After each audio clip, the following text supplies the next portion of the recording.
Hello everyone, চলো তোমাদেরকে আমাদের আজকে দুপুরের মেনুটা দেখাই। এটা হচ্ছে আলু কুমড়োর খোলা দিয়ে ভাজা। জানি অনেকেই নাক ছিটকাবে, বাট ভালো লাগে তাই করেছি।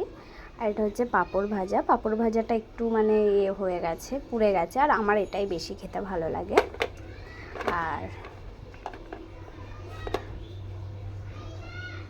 এটার নিচে আছে রাইস, আর এটাতে আছে আলু কুমড়ো বড়ি দিয়ে তরকারি। কড়াইতেই রেখে দিয়েছি, কারণ আমাদের তো ফ্রিজ নেই, গরম করে রেখে দিতে হবে দুপুরে খাওয়ার পরে, তাই কড়াইতেই আছে।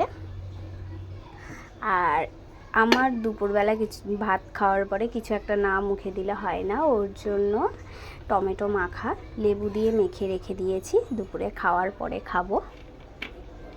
তো ব্যাস, আজকে এই পর্যন্তই। তো চলো, বাই।